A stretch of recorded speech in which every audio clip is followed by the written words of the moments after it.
সাংবাদিক বৃন্দ, আসসালামু আলাইকুম। আপনাদের মাধ্যমে আমি প্রশাসন এবং ভৈরব কুলিয়ারচরের মাননীয় সাংসদ এবং বস্ত্র পাট মন্ত্রণালয়ের মাননীয় প্রতিমন্ত্রী জনাব শরীফুল আলম সহ আমার ইউনিয়ন ভৈরবের সর্বস্তরের মানুষের কাছে আমি একটি মেসেজ দিতে চাই। আমি মোহাম্মদ মিজানুর রহমান, চেয়ারম্যান ৩ নং শিমুলকান্দি ইউনিয়ন পরিষদ, ভৈরব কিশোরগঞ্জ। আপনারা জানেন আমি বিগত 26/3/2025 সালে আমি জামিনে থাকা অবস্থায় আমার নামে একটি মামলা ছিল। ওই মামলা আমি জামিনে ছিলাম। হঠাৎ করে আমি তারাবির নামাজ পড়ে বাসায় আসছি। আসার পরে পুলিশ ওসি সাহেবের খবর দিছে, থানায় যেতে হবে, সালাম দিছে ওসি সাহেব। তো সালাম দিছে, আমি তো বুঝছি কিসের সালাম দিছে। যখন আমাকে অ্যারেস্ট করে নিয়ে গেল, আমাকে অ্যারেস্ট করে নাই, মানে আমাকে থানায় সালামের কথা বলি থানায় নিয়ে গেছে, নিয়ে আলাদা একটা রুমে রাখছে। তারপরে তো সকালবেলা আমাকে চালান দিল থানা ভাঙচুরের মামলা দিয়ে। 5 তারিখে জানেন আমরা সকল আওয়ামী লীগের নেতা কর্মীরা কিন্তু আত্মগোপনে ছিল, সবাই আমরা বাসায়। থানাকে ভাঙচুর করছি, এটা আপনারা সবাই জানেন। এই মামলা দিয়ে আমাকে চালান করছে কিশোরগঞ্জ। যাই হোক, এই মামলা আমি 22 দিন পরে জামিন নিলাম। জামিন নেওয়ার পরে আবার আরেকটা মামলা দিয়ে দিল কিশোরগঞ্জ থানা। কিশোরগঞ্জ থানা থেকে আমাকে 3টা মামলা দিচ্ছে, ঢাকার মামলা দিচ্ছে। আমি যখন প্রশ্ন করি আমাকে কিশোরগঞ্জের মামলা দিচ্ছেন কেন, ওনারা কোনো সদুত্তর দিতে পারে না। যাই হোক, আমি দীর্ঘ 6 মাস জেল কাটার পর জামিনে আসলাম। আসার পরে আমি ইউনিয়ন পরিষদের সরাসরি উপস্থিত হয়ে ইউনিয়ন অফিসকে অবগত করি যে আমি আসছি, আমি দায়িত্ব পালনের এখন সামর্থ্য। ইউনিয়ন স্যার এই দরখাস্তটা আবার ডিসি অফিসে ফরওয়ার্ডিং করছে। কিন্তু দীর্ঘ 6 মাস অতিবাহিত হওয়ার পরও আজকে প্রায় 7 মাস এখনো পর্যন্ত এই দরখাস্তের কোনো উত্তর আসে নাই। আমি বললে অনেক সময় বলে যে আপনি কে বসেন। আমি বলি যে আমি এভাবে বসবো, আমি কি তার সাথে চেয়ার নিয়ে ডাকাতে কি করবো? সে চেয়ার ছাড়েন, আপনারা না বললে তো সে সরবে না। এরপরে আমার একটা গুরুত্ব দেন না, গাছে দেখতেছি এইগুলো করতে করতে করতে করতে পরে দেখলাম যে আলামিন 22/9/2025 তারিখে আমার নামে একটা মিথ্যা অভিযোগ দিছে মন্ত্রণালয়ে। সে হেডিংটা দিছে আমি গণহত্যাকারী, মিছিলে গুলি বর্ষণকারী, আমি এলাকার সন্ত্রাসী কর্মকাণ্ড করি। এগুলা মানে মিথ্যা অভিযোগ লিখে এসে মন্ত্রণালয়ে অভিযোগ দিছে। এখন যদি আমি সন্ত্রাসী করি, আমি গুলি বর্ষণ করি, আমার নামে লোকাল থানায় মামলা হবে। এটা যদিও মন্ত্রণালয়ের বিষয় না, কিন্তু এরপরে মন্ত্রণালয় তার বিষয়টা আমলে নিয়ে, কারণ ওই সময় তো সেন্সিটিভ সময় ছিল, যে কোনো একটা বিষয় বললে অফিসাররা একটু ভয় পাইতো। ওনারা এটা আমলে নিয়ে তদন্ত করছে, তদন্ত করে দেখছে না এগুলা মিথ্যা। তখন মন্ত্রণালয় আমার চিঠি দিল যে তার নামে অভিযোগগুলা মিথ্যা প্রমাণিত হয়, তার পরিষদের কার্য সম্পাদনের জন্য বলা হলো।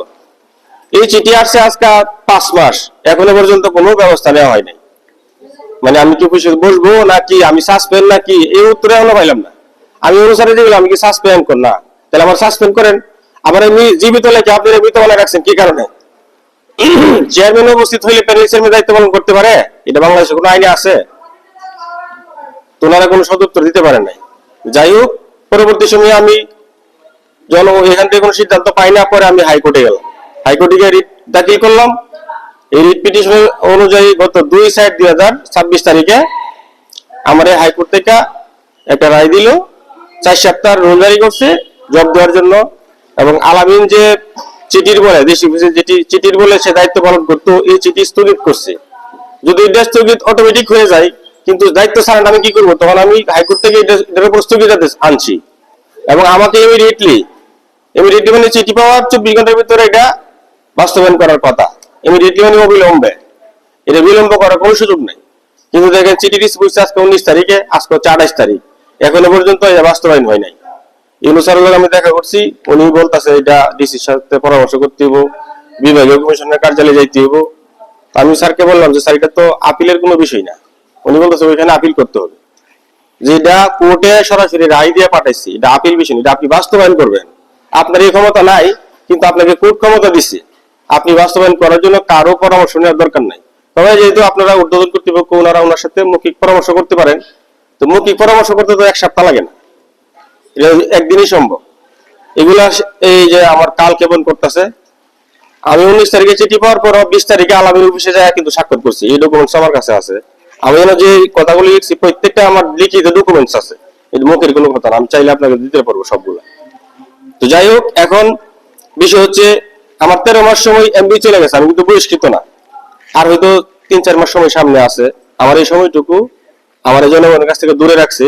জনগণ আমার যে আশা নিয়ে ভোট দিছিল, এই সেবাটা কিন্তু জনগণকে আমি দিতে পারছি না, একমাত্র প্রশাসনের দুর্বল আচরণ আর প্রেসিডেন্ট চেয়ারম্যান আলামিনের বাধার কারণে।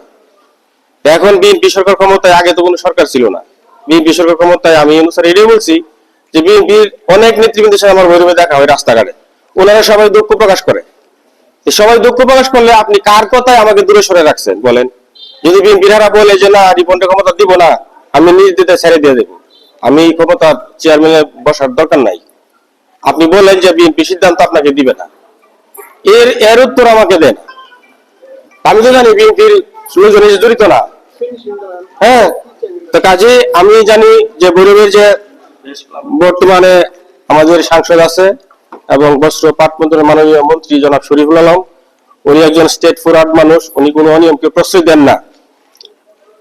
আপনাদের মাধ্যমে ওনার কাছে মেসেজ দিতে চাই, দয়া করে আমার এই বিষয়টা যাতে উনি সরাহা করে দেন। আমার জনগণ আমাকে ভোট দিছে জনগণকে সেবা করার জন্য, এই সুযোগটা যাতে আমাকে বঞ্চিত না করে, জনগণের কাছে আমাকে যাতে যাইতে দেওয়া হয়, আমার শেষ সময়টুকু আমি জনগণের সাথে থেকে কাটাইতে চাই। এটাই আপনাদের সবাইকে ধন্যবাদ। আসসালামু আলাইকুম।